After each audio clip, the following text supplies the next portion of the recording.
प्यारे बच्चों, आज हम क्लास ट्वेल्थ में एक टॉपिक पढ़ने वाले हैं और हमारा सब्जेक्ट जो आज का है वो है हिस्ट्री। तो टॉपिक क्या है हमारा? टॉपिक है हमारा फ्रेमिंग द कॉन्स्टिट्यूशन। जो आपका चैप्टर है फ्रेमिंग कॉन्स्टिट्यूशन, यानी कि संविधान का निर्माण, जो हमारा एक चैप्टर है। उस चैप्टर के अंदर एक बहुत इंपॉर्टेंट टॉपिक हमारे पास आता है जो एग्जामिनेशन पर्पस के लिए बहुत ज़्यादा इंपॉर्टेंट है, वो हम करने वाले हैं। तो देख लीजिए, क्लास 12 हिस्ट्री फ्रेमिंग कॉन्स्टिट्यूशन संविधान निर्माण। चलिए शुरू करते हैं।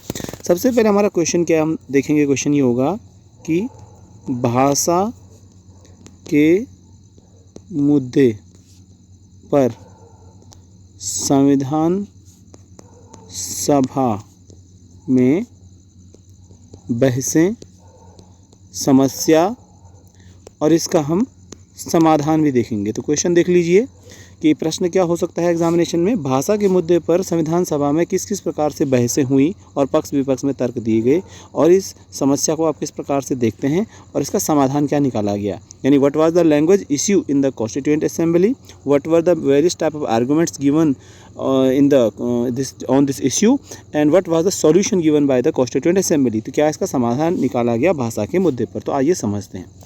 टॉपिक लिख लेते हैं यहाँ पर, भाषा। बच्चों, आप जानते हैं कि भारत की जो संविधान सभा है, यानी कि जो कॉन्स्टिट्यूएंट असेंबली है, वो 9 दिसंबर 1946 को फाउंड की गई थी और यहाँ से काम करना ये संविधान सभा शुरू करती है इस डेट से।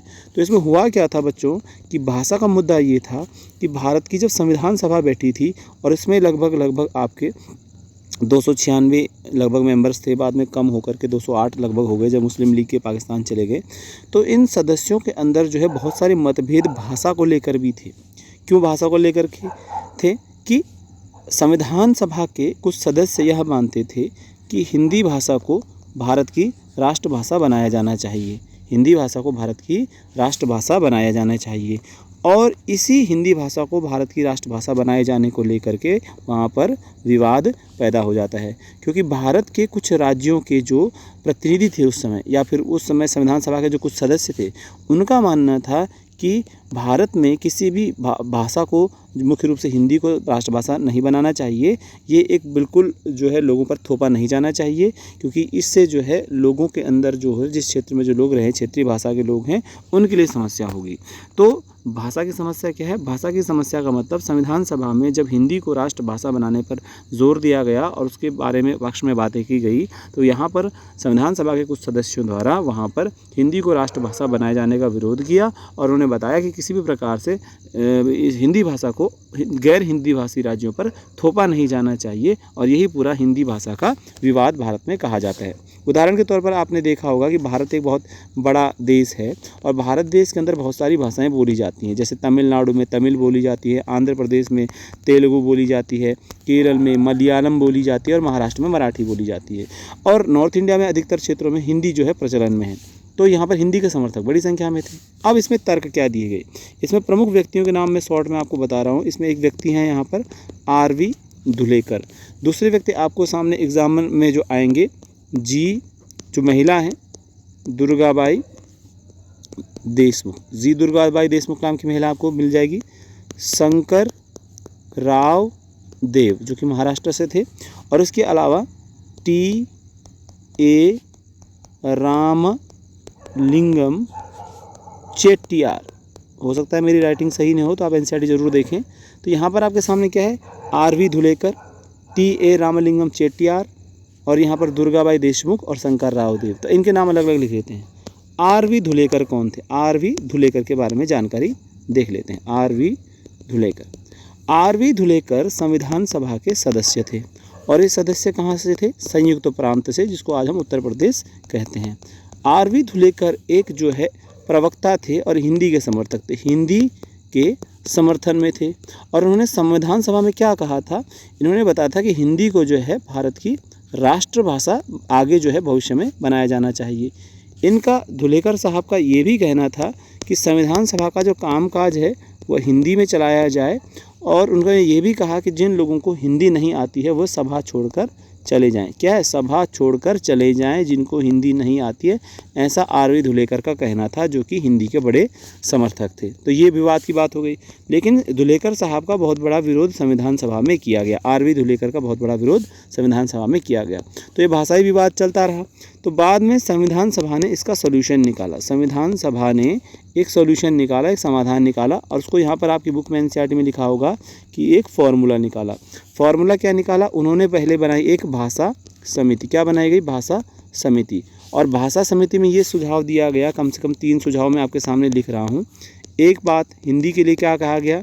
हिंदी जो है वहाँ पर जो है राजकीय भाषा, यानी कि जिसको हम राजकीय बोलते हैं तो राजभाषा, हिंदी जो भारत की राजभाषा होगी, यानी कि राष्ट्रभाषा किसी भी भाषा को नहीं बनाया गया। दूसरा, क्षेत्रीय भाषा। क्षेत्रीय भाषा का जो है कॉन्सेप्ट जो है या अवधारणा जो भी है यहाँ पर दी गई है। और तीसरा, धीरे धीरे हिंदी के लिए कार्य किया जाएगा। हिंदी के लिए कार्य किया जाएगा। अब इसका मतलब क्या है?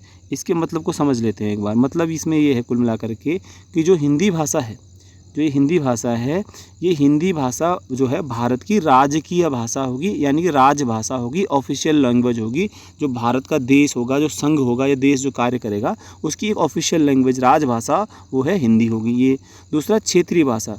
जो भारत में विभिन्न प्रांत होंगे, दोबारा देख लेते हैं, जो भारत होगा और भारत के अंदर जो विभिन्न राज्य होंगे, मान लीजिए तमिलनाडु होगा, मान लीजिए कर्नाटक होगा, मान लीजिए आंध्र प्रदेश होगा, जो भी है इस तरह के, तो इनकी जो है, इनको अधिकार दिया जाएगा इन राज्यों को कि अपनी अपनी भाषा जो है इन राज्यों में जो प्रचलित है, जो कि हम क्षेत्रीय भाषा या रीजनल लैंग्वेज जिसको कह रहे हैं, उसमें पूरा कार्य कर सकते हैं। उस राज्य में पूरी तरह से स्वतंत्र होंगे अपने कार्य करने में, यानी क्षेत्रीय भाषाओं में कार्य करने की आज़ादी जो इस भारतीय संघ के देश के साथ जुड़ने वाले राज्य होंगे उनको दी जाएगी। तो यहाँ पर एक विवाद तो समाप्त कर दिया गया कम से कम, कि जो बेचारे अलग अलग राज्यों से जुड़े हुए लोग हैं, जो अलग अलग क्षेत्रों से जुड़े हुए लोग हैं, उनका डर जो था वो ख़त्म करने की कोशिश की गई।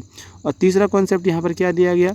तीसरा कॉन्सेप्ट यहाँ पर ये दिया गया था कि जो है हिंदी के लिए लगातार कार्य किया जाएगा, यानी हिंदी भाषा को आगे जो है उसका प्रचार प्रसार जारी रखा जाएगा, ताकि जब तक हिंदी लोगों को समझ में नहीं आती है, जब तक हिंदी का ढंग से प्रचार प्रसार नहीं हो जाता है, तो तब तक जो है ऐसी स्थिति बनाए रखी जाएगी। तो हिंदी के लिए आगे लगातार काम किया जाएगा, ऐसा भी कहा गया। ठीक है।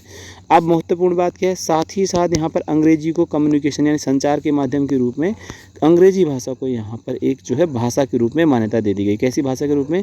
अंग्रेजी को भी राजकीय भाषा के रूप में मान्यता दे दी गई। तो कम से कम इससे क्या फ़ायदा हुआ?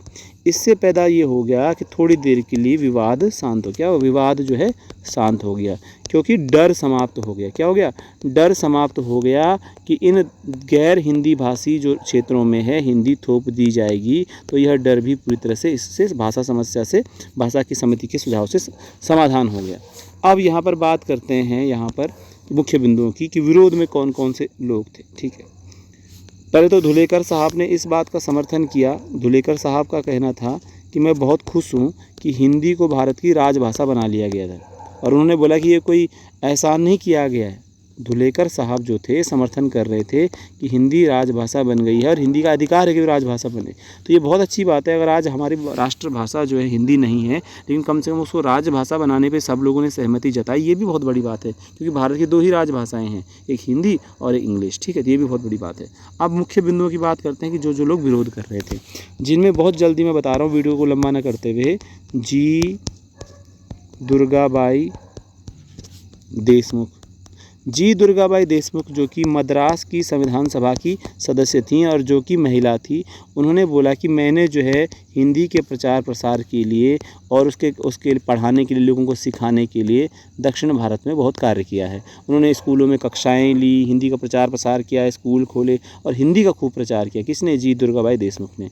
लेकिन जी दुर्गाबाई देशमुख का अब यह कहना था कि अब जो हिंदी थोपी जा रही है, जो आज़ादी के विभाजन के बाद जो समस्याएँ आ रही थी, वो बोल रही थी कि ये हिंदी जो है अब वो हिंदी नहीं रही, यानी कि जिस हिंदी को वो समझती थी, जो हिंदी वो समझती थी, यानी कि जो हिंदुस्तानी जो थी, उससे जो है मुख्य रूप से क्षेत्रीय भाषाओं के, उनके अनुसार जो है क्षेत्रीय भाषाओं के शब्दों को बाहर निकाला जा रहा था, और साथ ही साथ उर्दू के वर्ड भी बाहर निकाले जा रहे थे, उर्दू के शब्द भी बाहर निकाले जा रहे थे।